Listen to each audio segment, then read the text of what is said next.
ఈరోజు ప్రీతమ ముఖ్యమంత్రి శ్రీ చంద్రబాబు నాయుడు గారి అధ్యక్షతన రాష్ట్ర సచివాలయంలో జరిగిన ఈ కేబినెట్ సమావేశంలో దాదాపు 33 అంశాలకు సంబంధించి చర్చించటం, వాటిని ఆమోదించడం జరిగిందని చెప్పేసి మనవి చేస్తా ఉన్నాను. మొట్టమొదటిగా పరిశ్రమలు మరియు వాణిజ్య శాఖ చేసిన ప్రతిపాదన ఆంధ్రప్రదేశ్ సర్క్యులర్ ఎకానమీ మరియు వ్యర్థ పదార్థాల పునర్వినియోగ విధానం 4O 2025-30 ప్రతిపాదనకు రాష్ట్ర మంత్రి మండలి ఆమోదం తెలిపింది. మనందరికీ తెలిసిందే, ఈ మధ్య ఈ పారిశ్రామిక వ్యర్థాలు కానివ్వండి, మున్సిపల్ వేస్ట్ కానివ్వండి, లేకపోతే డ్రైనేజీ వేస్ట్ కానివ్వండి, రకరకాల వేస్ట్లు ఇవన్నీ కూడా పెద్ద ఛాలెంజ్గా మారిన విషయం అందరికీ తెలిసిందే. గతంలో మనం చూసాం, చెత్త పన్ను కూడా వేసి ప్రజల మీద భారం మోపారు, కానీ చెత్తని క్లియర్ చేయలేక దాదాపు 80,000 టన్నుల్ని వారసత్వంగా మరి కొత్త ప్రభుత్వానికి కూడా అందించడం జరిగింది గత ప్రభుత్వం. మరి ఈరోజు ఈ ప్రభుత్వం ఆలోచన చేసి ఈ సవాళ్ళను ఏ విధంగా ఎదుర్కోవాలి, దీని ద్వారా కూడా ఈ చెత్త ద్వారా కూడా పర్యావరణం రక్షించడం కానివ్వండి, లేకపోతే ఎన్విరాన్మెంట్ సాధించడం కానివ్వండి, లేకపోతే మంచి వాతావరణాన్ని సాధించడం కానివ్వండి, దీన్ని వినియోగించి ఏ విధంగా ఆర్థికపరమైన బెనిఫిట్ పొందాలనే విషయంలో పెరుగుతున్న పారిశ్రామిక వ్యర్థాల సవాళ్లు, అభివృద్ధి చెందుతున్న స్థిరత్వ అవసరాలు మరియు సర్క్యులర్ ఎకానమీ నమూనాల నుండి వెలువడుతున్న ఆర్థిక అవకాశాలను మంత్రివర్గం సమగ్రంగా సమీక్షించింది. ఈ వివరణాత్మక మూల్యాంకన తర్వాత మంత్రివర్గం 2025-2030 కాలానికి ఆంధ్రప్రదేశ్ సర్క్యులర్ ఎకానమీ మరియు వ్యర్థ పదార్థాల పునర్వినియోగ విధానాన్ని అధికారికంగా ఆమోదించింది. స్వర్ణాంధ్ర 2047 సాకారంలో భాగంగా ఈ విధానం భారతదేశంలో మొట్టమొదటి సమగ్ర సర్క్యులర్ ఎకానమీ మరియు వ్యర్థ పదార్థాల పునర్వినియోగ విధానం, చెత్త నుండి సంపద సృష్టి నిలిచి ద్విస్థాయి మౌలిక సదుపాయాల నమూనా, పారిశ్రామిక సింబయాసిస్ ఆవశ్యకత, ప్రత్యేక టాస్క్ ఫోర్స్ మరియు సర్క్యులర్ ఎకానమీ ఇంటరాక్టివ్ ఆర్థిక డాష్బోర్డ్ వంటి ప్రత్యేకతలు కలిగి ఉంది. ఇదేంటంటే ఈ వేస్ట్ అంతటిని కూడా మనం ప్రాపర్ ప్లేస్కి ట్రాన్స్పోర్ట్ చేసి ప్రజలకి ఎటువంటి అనారోగ్య పరిస్థితులు కలిగించుకోకుండా దీన్ని రీసైకిల్ చేసి దీని ద్వారా ఆదాయాన్ని పొందటం ఈ విధానం యొక్క ముఖ్య లక్ష్యం అని చెప్పేసి మనం చేస్తాం. దీంట్లో ఎంఎస్ఎంఈని కూడా డెవలప్ చేయడానికి అవకాశం ఉంటుంది. దీన్ని వినియోగించుకుని ఫ్యాక్టరీస్ ఎంఎస్ఎంఈస్ని స్థాపించాలని ఔత్సాహికులకి ల్యాండ్ అలాట్మెంట్ కానివ్వండి, ఫైనాన్షియల్ అసిస్టెన్స్ కానివ్వండి, అదేవిధంగా ఇన్సెంటివ్స్ కానివ్వండి, అది కూడా ఈ పాలసీలో చెప్పబడింది. కాబట్టి ఇది రాబోయే సంవత్సరాల్లో పరిశుభ్రమైన ఆంధ్రప్రదేశ్ని సాధించడమే కాకుండా దీని ద్వారా ఆదాయాన్ని కూడా పొంది ఏదైతే విజన్ 2047 ఉందో ఆ లైన్లో ఈ ఆర్థిక అభివృద్ధికి కూడా దోహదపడుతుందని చెప్పేసి మనం చేస్తున్నాం.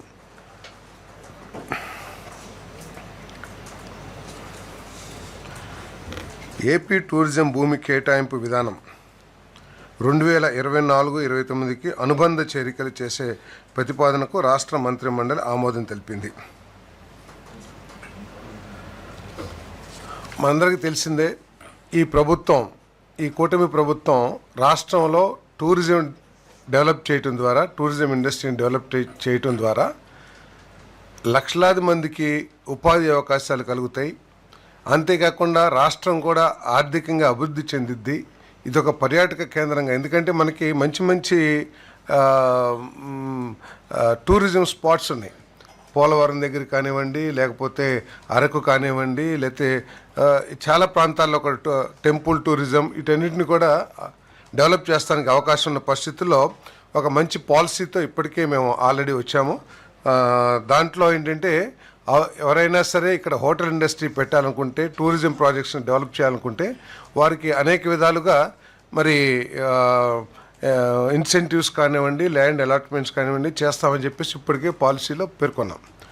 ఇప్పుడు ఇంకా మరింత పారదర్శకంగా ఇన్సెంటివ్స్ ఇచ్చినా, ల్యాండ్ ఎలకేషన్ చేసినా, లేతే డెవలపర్ని సెలెక్ట్ చేసినా కూడా మరింత పారదర్శకంగా ఉండాలనే ఉద్దేశంతో ఈ పాలసీలో ఈ మార్పులు చేయటం జరిగిందని చెప్పేసి నేను మనవి చేస్తా ఉన్నాను. ఏదైనా సరే ఏ డెవలపర్ని సెలెక్ట్ చేయాలన్నా కూడా ఒక ప్రాజెక్టు చేయాలంటే ఆ ప్రాజెక్టు చేయగలిగిన కెపాసిటీ ఉందా లేదా అని ఎవాల్యుయేట్ చేయటం, అదేవిధంగా వారి గత ఆర్థిక పరిస్థితి, వాళ్ళ క్యాపిటల్ ఇన్ఫ్యూజన్ కానివ్వండి, వీటన్నిటిని కూడా పరిగణలోకి తీసుకుని మాత్రమే చేయటం జరిగిందని చెప్పేసి కూడా నేను మనవి చేస్తాను. వాళ్ళ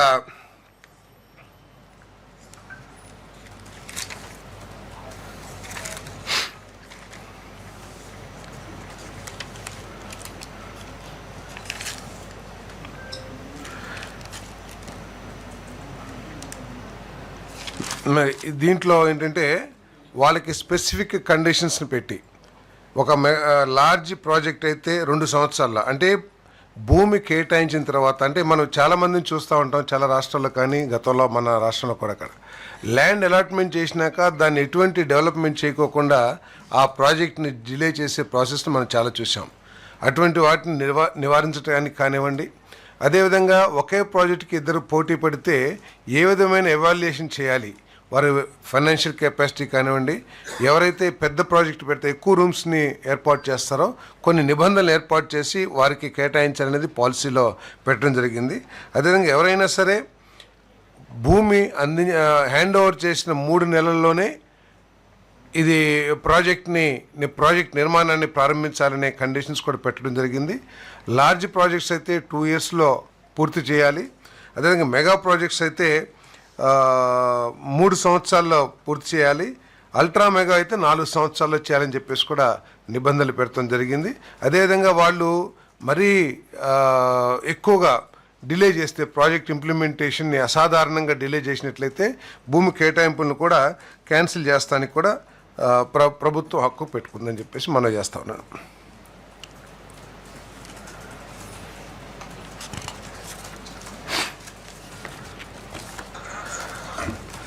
ఆంధ్రప్రదేశ్ అధికార భాషా కమిషన్ పేరును మండలి వెంకట కృష్ణారావు అధికార భాషా కమిషన్గా మార్చే ప్రతిపాదనకు రాష్ట్ర మంత్రి మండలి ఆమోదం తెలిపింది. మరి మండల కృష్ణరావు గారి గురించి తెలియని వారు ఎవరుండరు ఈ ప్రాంతంలో. వారు దివిసీమ గాంధీగా పేరు పొందిన వ్యక్తి. అటువంటి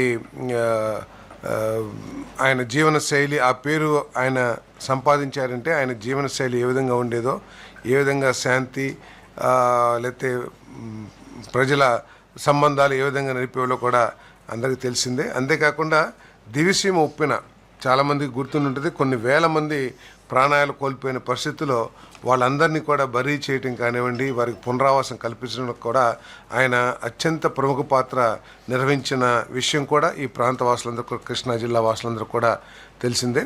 మరి వీరు ఈ అధికార భాషా సంఘం ఏదైతే ఉందో దాని స్థాపనకు కూడా 1966 అనుకుంటాను 60స్లో ఈయనే ప్రముఖ పాత్ర వహించి ఆ సంఘాన్ని ఏర్పాటు చేయడంలో కీలక పాత్ర పోషించారనే విషయం కూడా అందరికీ తెలిసిందని చెప్పేసి మనం చేస్తాను. మరి ఆయన భాష అభివృద్ధి కోసం, తెలుగు భాష అభివృద్ధి కోసం, తెలుగు భాషని అధికారికంగా అధికార కార్యకలాపాల్లో కూడా వినియోగించాలని ఆనాటి నుంచి కూడా మరి ఆయన చేసిన కృషి కానివ్వండి, లేదు ఆయన చేసిన గొప్ప పనులన్నింటినీ దృష్టిలో పెట్టుకుని మరి ఈ భాషా సంఘం పేరుని మండలి వెంకట కృష్ణారావు అధికార భాష కమిషన్గా మరి మార్చే ప్రతిపాదనని ప్రభుత్వం ఆమోదించిందని చెప్పేసి తెలియజేస్తా ఉన్నాను. పురపాలక పట్టణాభివృద్ధి శాఖ ఆంధ్రప్రదేశ్ వ్యవసాయేతర భూమి చట్టం 2006 రద్దు చేసే నేపథ్యంలో ఆంధ్రప్రదేశ్ మెట్రోపాలిటన్ రీజియన్ మరియు అర్బన్ డెవలప్మెంట్ అథారిటీలు చట్టం 2016, Andhra Pradesh capital region development authority చట్టం 2014, ఆంధ్రప్రదేశ్ టౌన్ ప్లానింగ్ చట్టం 1920 మరియు ఆంధ్రప్రదేశ్ మున్సిపాలిటీల చట్టం 1965లకు కొన్ని సవరణలు చేసే ప్రతిపాదనకు రాష్ట్ర మంత్రిమండలి ఆమోదం తెలిపింది. అంటే నాలా మారుతుంది కాబట్టి ఈ ల్యాండ్ కన్వర్షన్ ప్రొసీజర్స్లో ఇంతకుముందు ఏంటంటే మనం నాలా అప్లై చేస్తే ఏదైతే ప్రొసీజర్ ఉందో ఆ ప్రొసీజర్ని ఈ రద్దు చేయటం మూలంగా మార్పు వస్తుంది. కాబట్టి ఈ మిగతా దానికి కనెక్టెడ్గా ఉన్న ఈ చట్టాలను కూడా అమెండ్మెంట్ చేయటం జరిగిందని చెప్పేసి మనం చేస్తాం, ఈ 4 చట్టాలను కూడా. మరి దీంట్లో ఏంటంటే వ్యవసాయ భూముల్ని వ్యవసాయేతర అవసరాల కోసం మార్చినప్పుడు వచ్చే ఏదైతే ఎక్స్టర్నల్ డెవలప్మెంట్ ఛార్జెస్ ఏదైతే ఉంటాయో ఆ ఛార్జెస్ని ఆ ప్రాంతంలో మౌలిక వసతులు అభివృద్ధి కోసం వినియోగించాలని చెప్పేసి ఈ ఈ మార్పు యొక్క లక్ష్యం అని చెప్పేసి కూడా నేను మనవి చేస్తా ఉన్నాను. అంతేకాకుండా ముఖ్యమంత్రి గారు కూడా స్పష్టంగా సూచనలు చేయడం ఏంటంటే ఎక్కడైతే ఈ భూ మార్పిడి జరిగిందో ఆ మార్పిడి ద్వారా వచ్చిన ఈ డెవలప్మెంట్ ఛార్జెస్ ఏదైతే ఉంటాయో ఆ ప్రాంత అభివృద్ధికి ప్రత్యేకమైన ప్రాధాన్యత ఇవ్వాలని చెప్పేసి కూడా ముఖ్యమంత్రి గారు సూచించడం జరిగిందని చెప్పేసి మనం చేస్తాను. కన్వర్షన్ డిఫరెంట్ ఛార్జెస్ ఉన్నాయి, ఆ ఛార్జెస్ని అక్కడ వినియోగించాలని చెప్పేసి. గుంటూరులో తెలుగుదేశం పార్టీ కార్యాలయానికి 2954 చదరపు గజాల మున్సిపల్ భూమిని 33 సంవత్సరాల కాలానికి అంటే 2 విత్ రెట్రాస్పెక్టివ్ ఎఫెక్ట్ 2017 నుంచి 37/2017 నుంచి అద్దెకు జిఓఎంఎస్ 340 రెవెన్యూ శాఖ డేటెడ్ 21/7/2006 నిబంధనల ప్రకారం ఎకరానికి 1000 రూపాయల చొప్పున అద్దె వసూలు చేసే పద్ధతిలో ఇవ్వడానికి మరియు 99 సంవత్సరాల వరకు పొడిగింపు చేసుకునే విధంగా అవకాశం కల్పిస్తూ అద్దెకు ఇచ్చే ప్రతిపాదనకు రాష్ట్ర మంత్రి మండలి ఆమోదం తెలిపింది. ఏపీసీఆర్డీ అథారిటీ 18/8/2025 చేసిన రిజల్యూషన్ నెంబర్ 572/2025 ద్వారా ఆమోదించిన నిర్ణయాన్ని అమల్లోకి తెచ్చేందుకు L1 బిడ్డర్లకు పని అప్పగించేందుకు అమలుపరిచేందుకు chairman and managing director ADCL విజయవాడకు అధికారం ఇచ్చి ప్యాకేజీలు 43, 44 పనుల అవార్డును L1 బిడ్డలకు అప్పగించే ప్రతిపాదనకు రాష్ట్ర మంత్రిమండలి ఆమోదం తెలిపింది. ఈ 44 ప్యాకేజీ ప్రకారం అమరావతి ప్రాంతంలో క్లియర్ వాటర్ పంప్ హౌస్, అదేవిధంగా SUGRలో ఎలక్ట్రోమెకానికల్ పనులు చేయడానికి నిర్దేశించిన టెండర్ అది. అదేవిధంగా 43 టెండరు ఇంటేక్ వెల్ అంటే ఈ ప్రాంతానికి మంచినీటి వసతులు ఏర్పాటు చేసే ఇంటేక్ వెల్స్ కానివ్వండి, అప్రోచ్ బ్రిడ్జ్, రా వాటర్ పంపింగ్ మెయిన్ పనులు ఈ ప్యాకేజీలో ఉన్నాయని చెప్పేసి మనం చేస్తా ఉన్నాను. దీన్ని L1 బిడ్డలకి అప్పగించేందుకు మన క్యాబినెట్ ఆమోదించిందని చెప్పేసి కూడా నేను మనం చేస్తాను. దీనివల్ల ఏదైతే అమరావతిని అభివృద్ధి చేయాలి త్వరితగతిన ఇంటర్నేషనల్ స్టాండర్డ్స్ కూడిన అమరావతిని ఏదైతే అభివృద్ధి చేయాలనుకుంటున్నామో ప్రజలందరికీ కూడా ఉపయోగపడి సౌకర్యవంతంగా ఉండే రాజధాని ఏర్పాటు చేయాలనుకుంటున్నాము. దాంట్లో దీని మూలంగా కూడా ఆ లక్ష్యం నెరవేర్చడానికి అవకాశం ఉందని చెప్పేసి మనం చేస్తాను. అమరావతి క్యాపిటల్ సిటీ ఆంధ్రప్రదేశ్లో క్రిటికల్ ఇన్ఫ్రాస్ట్రక్చర్ మరియు ఇన్వెస్ట్మెంట్ ప్లాన్ కింద గ్రామ పంచాయతీలలోని ల్యాండ్ పూలింగ్ సిస్టంలోని జోన్లలో మౌలిక సౌకర్యాల అభివృద్ధికి 7 సంవత్సరాల నిర్వహణ మరియు రక్షణతో EPC మోడ్ కింద జోన్ వారీగా టెండర్లను ఆహ్వానించేందుకు అనుమతిస్తూ అభివృద్ధి మౌలిక సదుపాయాల కార్యక్రమం కోసం 904 కోట్ల మొత్తంకు పరిపాలన ఆమోదం ఇచ్చే ప్రతిపాదనకు రాష్ట్ర మంత్రిమండలి ఆమోదం తెలిపింది. ఇదేంటంటే మన క్యాపిటల్ రాజధాని అమరావతి రాజధాని చుట్టూతా ఏదైతే 25 గ్రామాలు ఉన్నాయో మరి ఆ గ్రామాల్లో కూడా ఈ స్థాయి అమరావతిలో ఇన్ఫ్రాస్ట్రక్చర్ ఏ స్థాయిలో అయితే మనం డెవలప్ చేస్తామో ఆ స్థాయిలో 25 గ్రామాల్లో కూడా డెవలప్మెంట్ చేయాలని చెప్పేసి గతంలోనే చంద్రబాబు నాయుడు గారు ఆ గ్రామ ప్రజలందరికీ కూడా హామీ ఇవ్వడం జరిగింది. ఆ హామీ మేరకు ఇప్పుడు అదే స్థాయిలో రాజధాని స్థాయిలో ఇన్ఫ్రాస్ట్రక్చర్ని డెవలప్ చేయడానికి టెండర్లు పిలవడానికి అడ్మినిస్ట్రేటివ్ శాంక్షన్ ఏదైతే ప్రతిపాదన చేశారో దానికి ఆమోదం తెలిపిందని చెప్పేసి మనం చేస్తాము.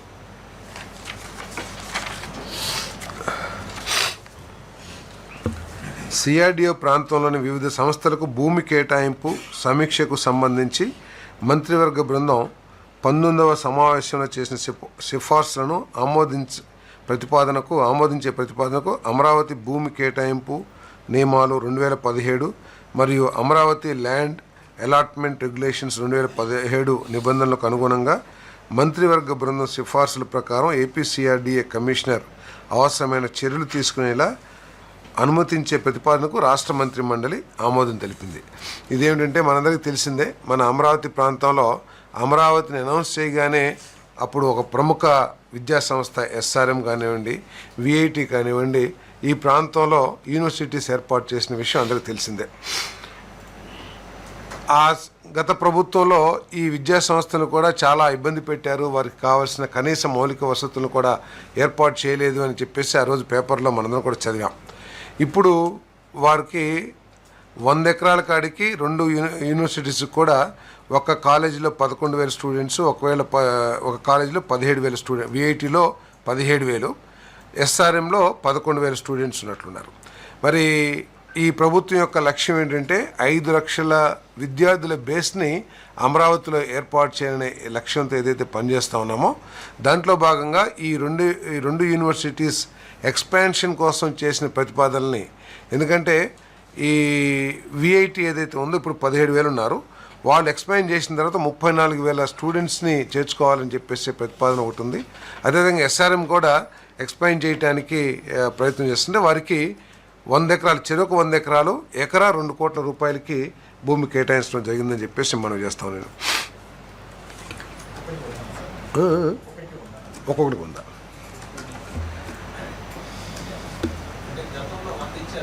గతంలో 100 ఇచ్చాము. 17,000 మంది స్టూడెంట్స్ని, కొన్ని లక్షల స్క్వేర్ ఫీట్ బిల్డింగ్స్ని ఇద్దరు కూడా డెవలప్ చేశారు. ఫుల్ స్కేల్లో ఆ యూనివర్సిటీస్ 2 పనిచేస్తూ ఉన్నాయి. ఆ 2 యూనివర్సిటీస్ కూడా ఎందుకంటే వాటికి ఉన్న మంచి రిప్యుటేషన్ మూలంగా అక్కడ అడ్మిషన్స్ డిమాండ్ కూడా విపరీతంగా పెరుగుతున్న విషయం అందరికీ తెలిసిందే.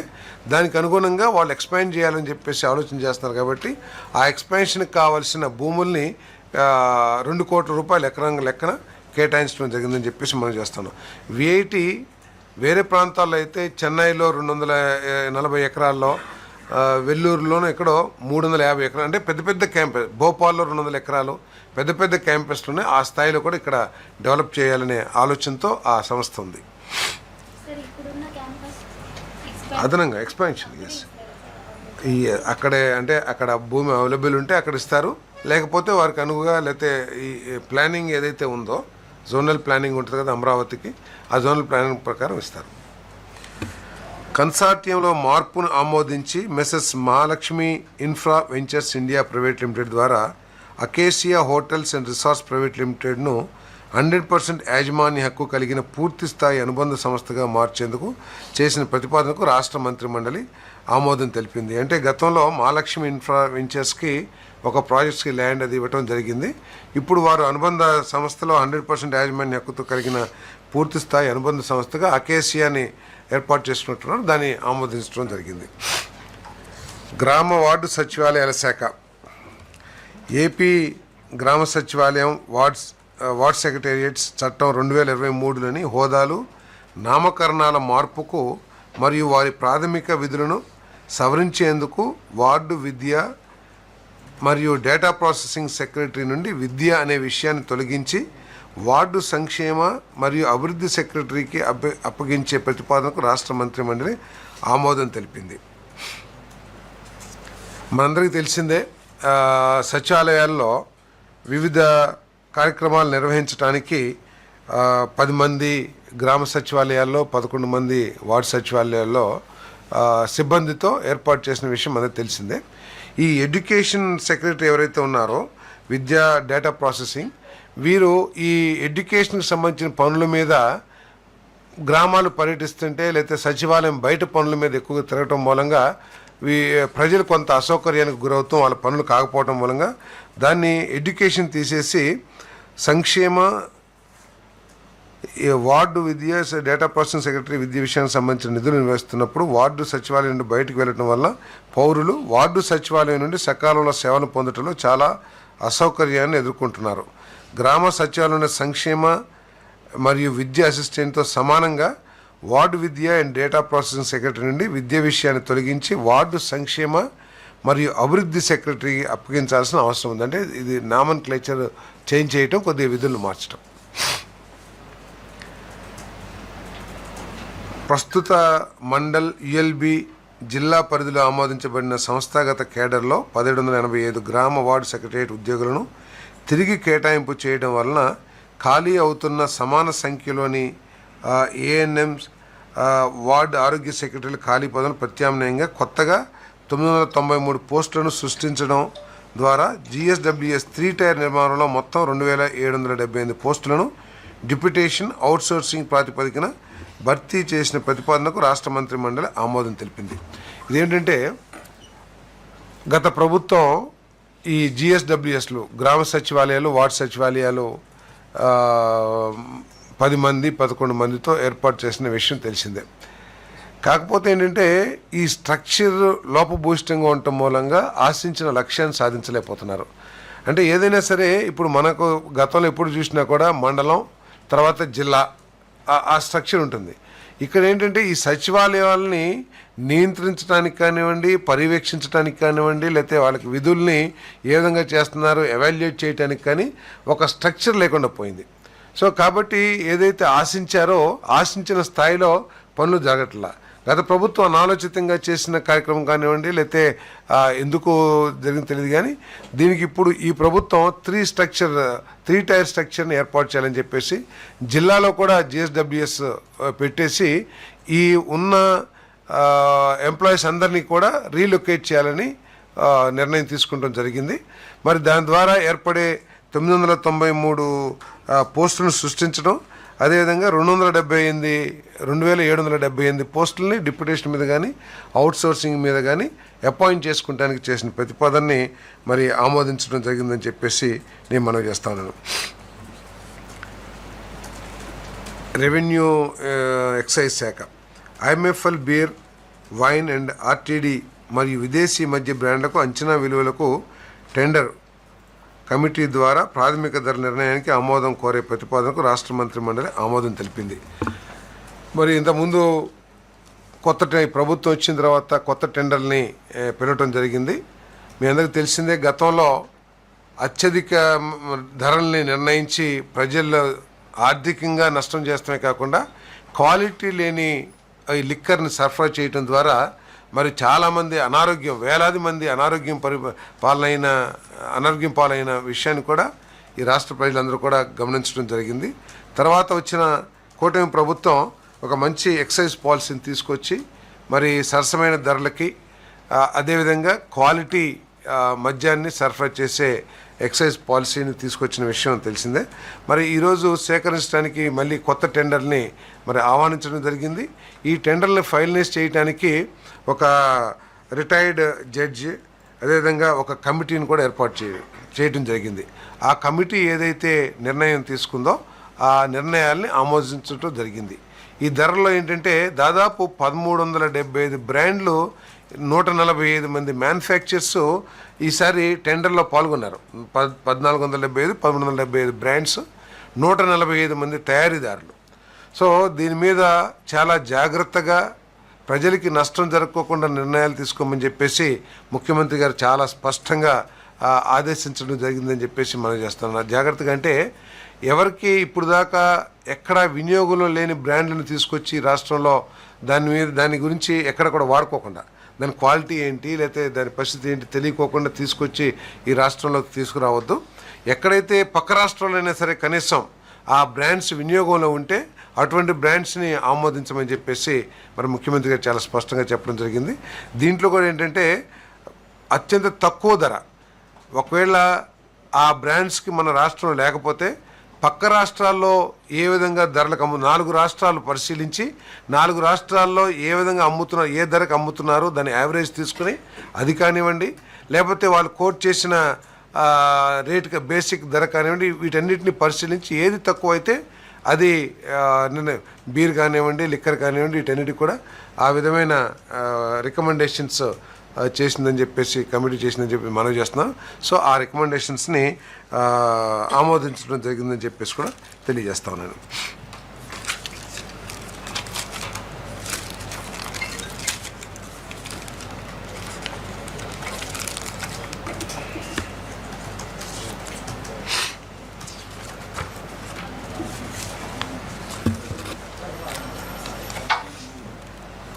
భారత రాజ్యాంగంలోని ఆర్టికల్ 250లోని క్లాస్ 2 కింద నిర్దేశించబడిన మాన్యువల్ స్కావెంజర్స్ మరియు డ్రై లెట్రిన్లను శుభ్రం చేసేవారి ఉపాధి మరియు నిర్మాణం నిషేధం చట్టం 1993ను రద్దు చేసి తీర్మానాన్ని రాష్ట్ర శాసనసభ ముందు ఉంచే ప్రతిపాదనకు రాష్ట్ర మంత్రి మండలి ఆమోదం తెలిపింది.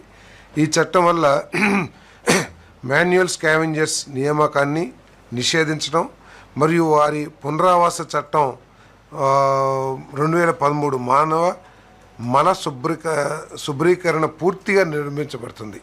ఇంతకుముందు మనం ఇటీవల కాలం లేదు కానీ ఒకప్పుడు 4 గోడలు పెట్టేసి లోపల డ్రై లైవ్ట్రిన్స్ ఉండేవి. సో దాన్ని అంతా కూడా ఏంటంటే గ్రామాల్లో కొంతమంది స్కావెంజర్స్ అట్టడుగు స్థాయి వర్గాలు ఆ క్లీనింగ్ చేస్తూ ఉండేవి. సో దాన్ని నిషేధించి వారికి పునరావాసం చేసే కార్యక్రమాన్ని ఈ ద్వారా చేసిన ఇటువంటి పద్ధతుల్లో నిమగ్నమైన వ్యక్తులను విముక్తి చేయటానికి పునరావాస చర్యలను అందిస్తుంది. అపరిశుభ్రమైన శౌచాలయాలను పరిశుభ్రమైన శౌచాలయాలుగా మార్చడం ఈ ప్రతిపాదన యొక్క లక్ష్యం. ఎస్ దానికి అనుగుణంగానే రేపు ఇక్కడ కూడా పెడుతున్నారు. ఆంధ్రప్రదేశ్ బెగ్గింగ్ నిషిద్ధ చట్టం 1977లోని సెక్షన్లు 6 మరియు 9 సవరించేందుకు వికలాంగులు మరియు కుష్టు వ్యాధి బాధితులతో సహా వైకల్యం కలిగిన వ్యక్తుల పట్ల వివక్షాపూరిత పదాలు వాక్యాలను తొలగించేందుకు డ్రాఫ్ట్ బిల్లు ప్రవేశపెట్టిన ప్రతిపాదనకు రాష్ట్ర మంత్రిమండలి ఆమోదం తెలిపింది. కుష్టు వ్యాధి బాధితులతో సహా వైకల్యాలున్న వ్యక్తుల పట్ల వివక్షను కలిగి ఉండే పదబంధాలను తొలగించాలని తీసుకున్న నిర్ణయం సమానత్వ సమాజానికి దోహదపడుతుంది. తద్వారా వారు గౌరవంతో జీవించడాన్ని నిర్ధారిస్తుంది మరియు సమాజంలోని అన్ని రంగాల్లో వారికి న్యాయమైన అవకాశాలను అందిస్తుంది.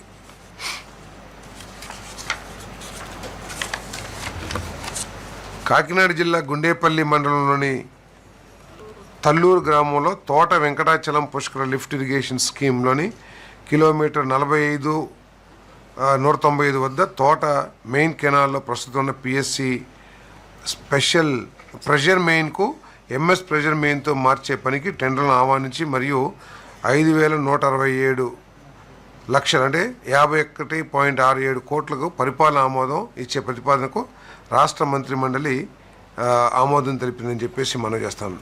ఇదేంటంటే ఈ ప్రెషర్ పైప్ లైన్ ఏదైతే ఉందో నల్లరేగడి నేలలో లే చేస్తాం మూలంగా విస్తరించడం మూలంగా ఆ పంటల మూలంగా వచ్చే వ్యాకోచ సంకోచాలతో ఈ పైప్స్ మీద ప్రెషర్ పడి చాలా ఎక్కువ సమయాల్లో లీకేజెస్ రావటం మూలంగా దాన్ని మార్చడం కోసం ఏదైతే ఏది ఉంది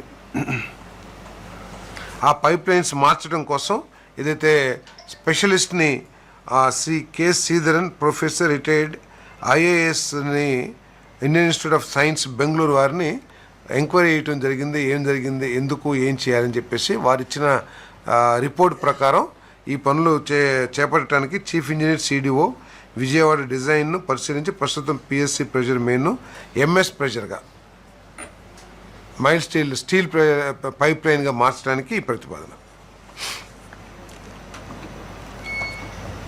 చింతూరులోని 50 బెడెడ్ కమ్యూనిటీ హెల్త్ సెంటర్ను 100 బెడెడ్ ఏరియా హాస్పిటల్గా ఏఎస్ఆర్ జిల్లాలో అప్గ్రేడ్ చేయడానికి అంచనా మొత్తం 33.94 కోట్లు, నాన్ రికరింగ్ ఎక్స్పెండిచర్ 30.5 కోట్లు మరియు రికరింగ్ ఎక్స్పెండిచర్ 3.44 కోట్లు మరియు అదనంగా 56 పోస్టుల కల్పనతో అప్గ్రేడేషన్ చేసే ప్రతిపాదనకు రాష్ట్ర మంత్రి మండలి ఆమోదం తెలిపింది.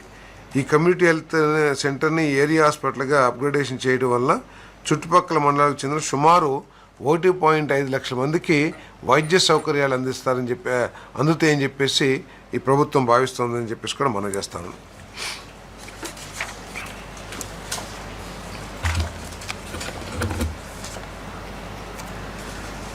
అంతర్జాతీయ టెన్నిస్ ప్లేయర్ శ్రీ సాకేత్ సాయి మైనేనికి స్పోర్ట్స్ కోటా కింద డిప్యూటీ కలెక్టర్ గ్రూప్ 1గా ఉద్యోగం ఇవ్వడానికి AP appointments to public services and rationalisation of staff pattern and pay structure చట్టం 1994లోని సెక్షన్ 4ను సవరించేందుకు ఏపీ శాసనసభ బిల్లు ప్రవేశపెట్టే ప్రతిపాదనకు రాష్ట్ర మంత్రి మండలి ఆమోదం తెలిపింది. శ్రీ సాకేత్ సాయి మైనేని 2014, 2016, 2019లో డబుల్స్లో, మిక్స్డ్ డబుల్స్లో, అదేవిధంగా మెన్ డబుల్స్లో మరి బ్రాంజ్గా సిల్వర్ మెడల్, గోల్డ్ మెడల్ ఇవన్నీ కూడా సాధించడమే కాకుండా దాదాపు ఆయన మొత్తం 15 అంతర్జాతీయ ఛాలెంజర్స్ టైటిల్స్, 28 అంతర్జాతీయ ఫ్యూచర్ టైటిల్స్ని సాధించిన క్రీడాకారుడు. వీరి అసాధారణ ప్రతిభకు గుర్తింపుగా 2017లో ప్రతిష్టాత్మక అర్జున్ అవార్డు కూడా ఈయన తీసుకోవడం జరిగింది. భారతదేశానికి మరియు ఆంధ్రప్రదేశ్ రాష్ట్రానికి క్రీడా రంగంలో చేసిన సేవలకు గుర్తింపుగా వీరిని రెవెన్యూ శాఖలో డిప్యూటీ కలెక్టర్గా నియమించాలనే ప్రతిపాదనను ఆమోదించడం జరిగింది.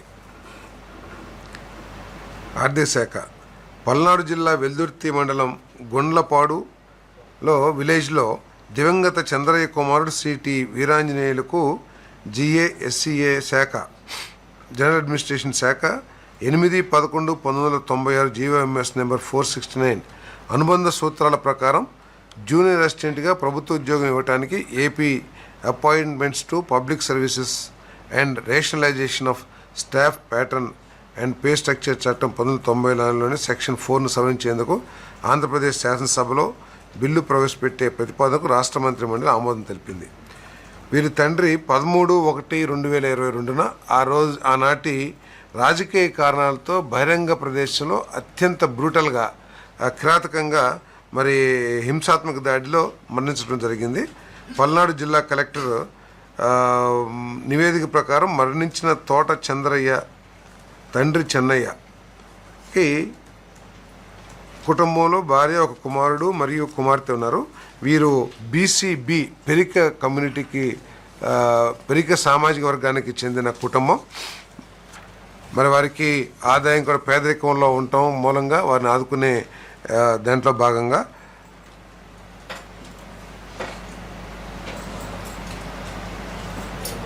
వారికి ఉద్యోగం ఇచ్చే అవకాశాన్ని ప్రతిపాదనని ఆమోదించడం జరిగింది.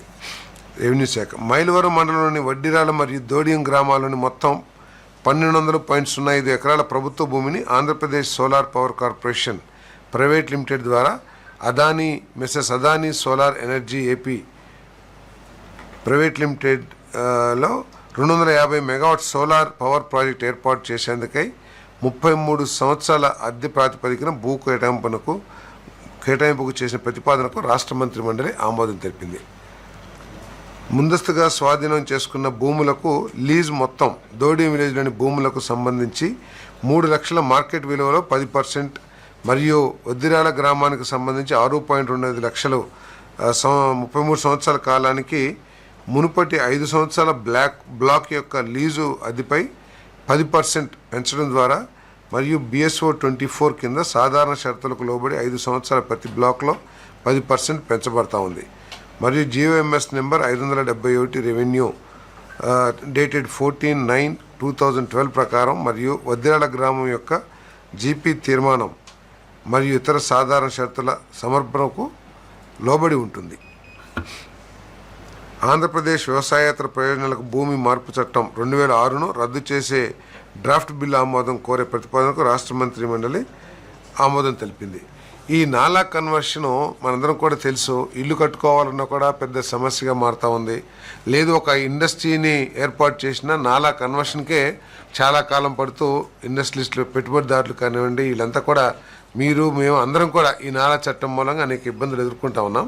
సో ఈజ్ ఆఫ్ డూయింగ్ బిజినెస్లో, స్పీడ్ ఆఫ్ డూయింగ్ బిజినెస్లో దేశంలోనే నెంబర్ 1 స్థానంలోకి వెళ్తున్న ఈ మన రాష్ట్రానికి మరి స్పీడ్ ఆఫ్ బిజినెస్లో, డూయింగ్ బిజినెస్లో భాగంగా ఈ నాలా చట్టాన్ని రద్దు చేయడం జరిగిందని చెప్పేసి కూడా నేను మనవి చేస్తాను. దీని ద్వారా ఏంటంటే ఎప్పుడైతే యూసేజ్ కన్వర్షన్ చేసుకోవాలనుకుంటారో చాలా త్వరగా, సులభతరంగా ఇది సాధ్యమవుతుంది. కాబట్టి ఈ నిర్ణయం తీసుకోవడం జరిగిందని చెప్పేసి మనం చేస్తాను. పంచాయతీరాజ్ మరియు గ్రామీణాభివృద్ధి శాఖ చేసిన ఏపీ వ్యవసాయేతర ప్రయోజనాలకు భూమి మార్పు చట్టం 2006 రద్దు నేపథ్యంలో APPR చట్టం 1994లోని సబ్సెక్షన్ 3లోని సెక్షన్ 60 కింద క్లాజ్ 6 చేర్చి ఆర్డినెన్స్ తయారు చేసే ప్రతిపాదనకు రాష్ట్ర మంత్రి మండలి ఆమోదం తెలిపింది. అంటే ఇదంతా కూడా ఏంటంటే నాలా మారుస్తున్నాం కాబట్టి చట్టపరంగా తీసుకోవాల్సిన చర్యల గురించి ఏదైతే ప్రతిపాదనలు చేశారో అవన్నీ కూడా కేబినెట్ ఆమోదించడం జరిగింది. భారత ఉన్నత న్యాయస్థానం criminal writ petition number 511 of 2024లో ఇచ్చిన ఉత్తర్వుల నిబంధనలతో పాటు సిబ్బందితో పాటు శ్రీకాకుళంలో స్పెషల్ కోర్టును ఏర్పాటు చేసి శ్రీ డి కేశవరావు అలియాస్ దున్న కేశవరావుకు వ్యతిరేకంగా నమోదై విచారణ జరుగుతున్న 16 కేసుల విచారణకు 7th additional district sessions court cum special కోర్టుగా నియమించే ప్రతిపాదనకు రాష్ట్ర మంత్రిమండలి ఆమోదం తెలిపింది. అంటే ఇది సుప్రీంకోర్టు ఆదేశాల మేరకు ఈ నిర్ణయం తీసుకోవడం జరిగింది.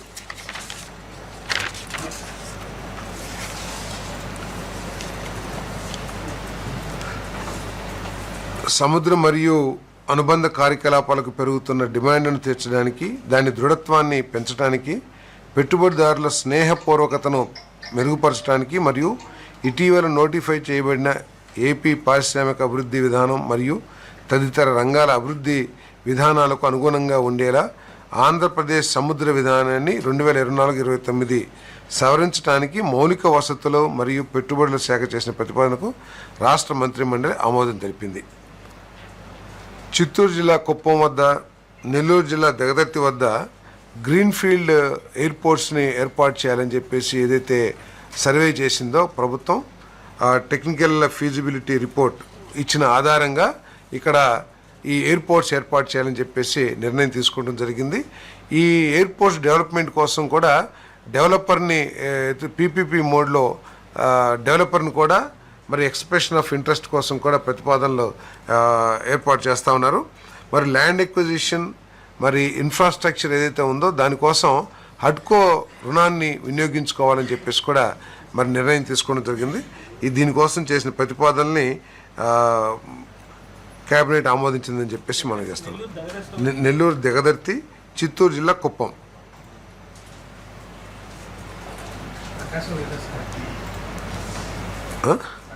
ఇప్పటికైతే రెండు వచ్చినాయి. టెక్నికల్ ఫీజిబిలిటీ రిపోర్ట్ 2 వచ్చినాయి.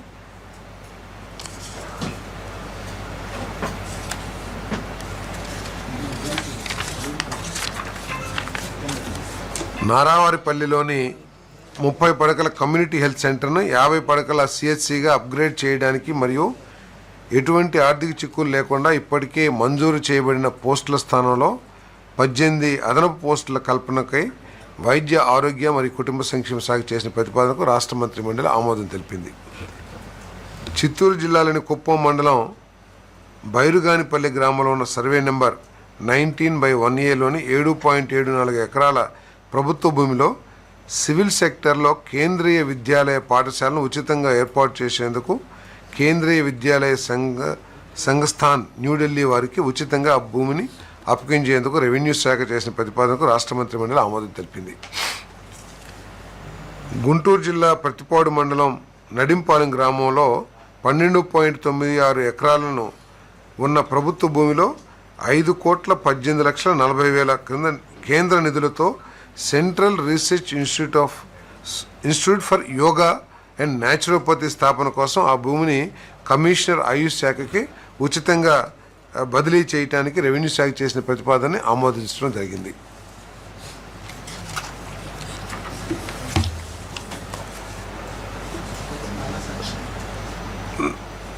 ప్రస్తుత ప్రభుత్వ ఎన్నికల వాగ్దానంలో మొన్న జరిగిన ఎన్నికల్లో కూటమి పార్టీలు ఇచ్చిన వాగ్దానంలో భాగంగా ఆంధ్రప్రదేశ్ రాష్ట్రంలో 62 సంవత్సరాల వయస్సు నిండిన అంగన్వాడీ వర్కర్లు మరియు అంగన్వాడీ హెల్పర్లకు సర్వీస్ ముగింపు రిటైర్మెంట్ బెనిఫిట్స్ ప్రయోజనాలకు బదులుగా అంగన్వాడీ వర్కర్లకు ₹1,00,000, అంగన్వాడీ హెల్పర్లకు 40,000 గ్రాట్యుటీగా చెల్లించడానికి ప్రభుత్వం అత్యవసరంగా జారీ చేసిన ఉత్తర్వులు GOMS నెంబర్ 8 తేదీ 7/3/2025ని రాటిఫై చేయడానికి మహిళాభివృద్ధి శాఖ, శిశు సంక్షేమ శాఖ మరియు సీనియర్ సిటిజన్ శాఖ చేసిన ప్రతిపాదనకు రాష్ట్ర మంత్రిమండలి ఆమోదం తెలిపింది. గ్రాట్యుటీ హెల్పర్లకు 40,000, అంగన్వాడీ వర్కర్లకు ₹1,00,000.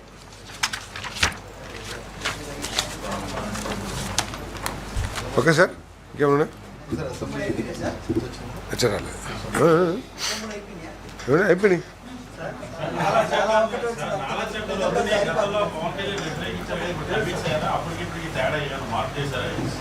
ఇప్పుడైతే ఏమీ క్యాబినెట్లో ఏమి వ్యతిరేకించలేదు. సార్ జాయింట్ స్టాఫ్ కౌన్సిల్ మీటింగ్లో నిన్న వాళ్ళ సంబంధించినటువంటి నిర్ణయాలతో అన్ని కూడా క్యాబినెట్లో డిస్కస్ చేస్తామని వాళ్ళకు సీఎస్ హామీ. క్యాబినెట్ చర్చిస్తాను కాదు, నేను పేపర్లో చదివింది, ఆయన నాకు చెప్పింది కాదు. నేను ముఖ్యమంత్రి గారితో చర్చిస్తానని చెప్పారు కానీ క్యాబినెట్లో చర్చిస్తామని అన్నట్లు నేను ఎక్కడ చదవాల పేపర్లో. క్యాబినెట్లో అనలా, క్యాబినెట్లో చర్చించాలంటే అది అజెండాలో రావాలి. బహుశా నిన్నే కదా జరిగింది, అజెండా ఎప్పుడో ఫిక్స్ అయిపోయి ఉంటుంది కాబట్టి బహుశా రాలేదేమో. ఒకవేళ అని ఉంటే కనుక మరి నెక్స్ట్ క్యాబినెట్ అని పెడతారని తెలియదు నాకైతే దాని మీద సమాచారం లేదు. ఈరోజైతే చర్చకి రాలేదు. ముఖ్యమంత్రి గారితో చర్చిస్తారని పేపర్లో చదివాను నేను, ఏదో పేపర్లో. ఓకే సార్, ఈ పర్యాటక రంగంలో ల్యాండ్ అలాట్మెంట్స్ సంబంధించి ఎవరైతే దాంతో పనిచేస్తున్న కాంట్రాక్ట్ బేసిక్ కార్మికులు మాకిస్తే మేము చేసుకుంటాము, ఇప్పుడు అదే అనేది ఒక ప్రపోజల్ కాదు. కాంట్రాక్ట్ ఎంప్లాయీస్ ఒక 5 స్టార్ హోటల్ నిర్మించగలరా, లేకపోతే రెస్టారెంట్లు ఆ స్థాయి రెస్టారెంట్లని ఏర్పాటు చేసుకోవటం సాధ్యమైద్దా? ఫైనాన్షియల్ అన్నీ ఓకే, వారు కూడా అందరు కలిసి ఫైనాన్షియల్ ఏదైతే ప్రీ రిక్విజిట్, ఏదైతే క్వాలిఫికేషన్ రిక్వైర్మెంట్స్ ఉంటాయో అది వారు సాధించినట్లయితే వారు కూడా అర్హులే, ఎవరైనా అప్లై చేసుకోవచ్చు. ఇట్స్ ఓపెన్ బిడ్డింగ్, ట్రాన్స్పరెంట్గా ఉండాలనే ఈ అమెండ్మెంట్ కూడా తీసుకొచ్చామని చెప్పేసి మనం చేస్తున్నాం. ఒకవేళ మీరు చెప్పినట్లు వాళ్ళందరూ కలిసి ఏదైనా గ్రూప్తో జాయింట్ వెంచరో లేకపోతే అసోసియేట్ కానీ తీసుకొస్తే ఆ ప్రతిపాదన కూడా పరిశీలిస్తాం, దాంట్లో తప్పేది. అవుట్ సోర్సింగ్కి ఏదైతే నిబంధనలు ఉన్నాయో అన్ని డిపార్ట్మెంట్లో అవుట్ సోర్సింగ్కి ఒకటే నిబంధనలు ఉంటాయి కాబట్టి దాన్ని మనం ఏం చేయలేం. అవుట్ సోర్సింగ్ కింద అపాయింట్మెంట్ అయ్యి ఉంటే ఏ నిబంధనల ప్రకారం అయితే అపాయింట్మెంట్ అయ్యారో అదే నిబంధనల ప్రకారం వారు ఉంటారు.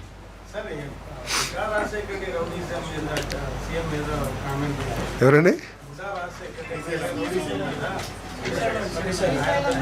అవును, అసెంబ్లీలో క్యాబినెట్లో అయితే ఏమీ చర్చకి రాలేదు కానీ బయట మేము నిన్న బయట కలిసినప్పుడు మాత్రం ఎమ్మెల్యేలు అందరూ కూడా కొంచెం జాగ్రత్తగా రెస్పాన్సిబుల్గా బిహేవ్ చేయాలన్నట్టు వ్యక్తపరిచారు అంతే. ఈరోజు క్యాబినెట్లో ఏమి దాని మీద ఏం చర్చ రాలేదు. ఐఎన్పిఆర్ ఏమో 4 రోజుల్లో, హౌసింగ్ ఏమో 15 రోజులు వచ్చింది. సరే 15 రోజులు ఎట్లా వచ్చిందో నాకు అర్థం కాల.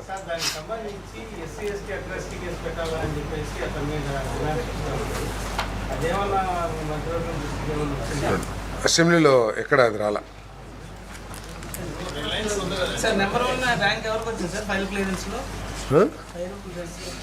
ఒక రోజులో ఎవరో చేసినట్టున్నారు, మిస్ అయింది అది క్వాంటమ్ది ఏదండి. నోట ఏదో చాలా మంది పేరు చదివారు, ఏదో గుర్తులేదు. సారీ, ఒకటి మిస్ అయ్యాను నేను, ఒక పేజీ.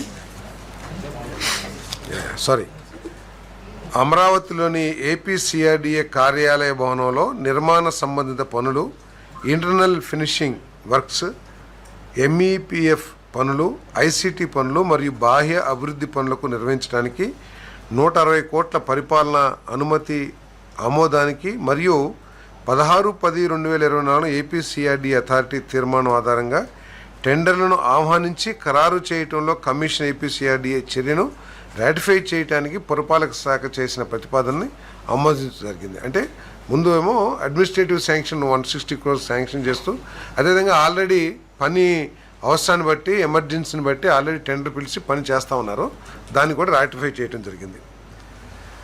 ఐటీఈఎన్సి ఎక్స్ప్రెషన్ ఆఫ్ ఇంట్రెస్ట్ ఆధారంగా అమరావతి క్వాంటమ్ కంప్యూటింగ్ సెంటర్లో ఐబిఎం క్వాంటమ్ కంప్యూటర్ ఇన్స్టాలేషన్కు ఐటీ, ఎలక్ట్రానిక్స్ అండ్ కమ్యూనికేషన్ శాఖ చేసిన ప్రతిపాదనకు రాష్ట్ర మంత్రి మండలి ఆమోదం తెలిపింది. ఈ క్వాంటమ్ కంప్యూటర్ ఏర్పాటు చేయటం మూలంగా రాష్ట్రం దేశంలోనే నెంబర్ 1 క్వాంటమ్ హబ్గా, ఫిజికల్ క్వాంటమ్ కంప్యూటర్ కలిగిన రాష్ట్రంగా పేరు పొందిద్దని చెప్పేసి మనం చేస్తాను.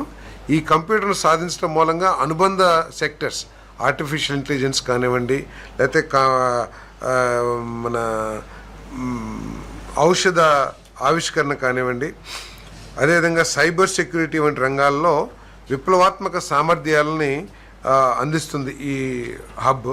అదేవిధంగా విశ్వవిద్యాలయాలు మరియు పరిశోధనా సంస్థలు గ్లోబల్ భాగస్వాములతో కలిసి అత్యాధునిక పరిశోధనలు చేయగలుగుతారు. అలాగే కొత్త స్టార్టప్లు, పరిశ్రమలు మరియు ప్రతిభావంతులైన యువతకు అవకాశాలు లభిస్తాయి. ఇది ఎందుకంటే కేంద్ర ప్రభుత్వం ఎప్పుడో క్వాంటమ్ పాలసీ ఒకటి తీసుకొచ్చింది. 1,00,000 కోట్ల వరకు కూడా ఒక నిధి ఏర్పాటు చేశారని చెప్పేసి నాకున్న సమాచారం. ఇప్పటి వరకు ఏ రాష్ట్రం కూడా ఇటువంటి ప్రయత్నాన్ని ప్రారంభించలేదు. క్వాంటమ్ హబ్ ఏర్పాటు చేయడం కానీ లేదా క్వాంటమ్ ల్యాబొరేటరీ ఎస్టాబ్లిష్ చేస్తాను కానీ. ముందు మరి మన ప్రీతమ ముఖ్యమంత్రి చంద్రబాబు నాయుడు గారు సాంకేతిక మీద ఆయనకున్న అపేక్ష కానివ్వండి, ఈ రాష్ట్రాన్ని సాంకేతికంగా అభివృద్ధి చేయాలి, ఆ అభివృద్ధి ద్వారా 20 లక్షల మంది యువతీ యువకులకి ఉద్యోగ అవకాశాలు కల్పించాలనే లక్ష్యంతో ఏదైతే పనిచేస్తున్నారో మరి ఆ లక్ష్యంలో భాగంగా ఈ క్వాంటమ్ కంప్యూటర్ స్థాపన మూలంగా ఉపయోగం జరిగిందని చెప్పేసి మనం చేస్తున్నాం. ఎక్స్ప్రెషన్ ఆఫ్ ఇంట్రెస్ట్ ఆధారంగా అమరావతి క్వాంటమ్ కంప్యూటింగ్ సెంటర్లో IBM క్వాంటమ్ కంప్యూటర్ ఇన్స్టలేషన్కు IT, ఎలక్ట్రానిక్స్ అండ్ కమ్యూనికేషన్ శాఖ చేసిన ప్రతిపాదనకు రాష్ట్ర మంత్రిమండలి ఆమోదం తెలిపింది. చాలా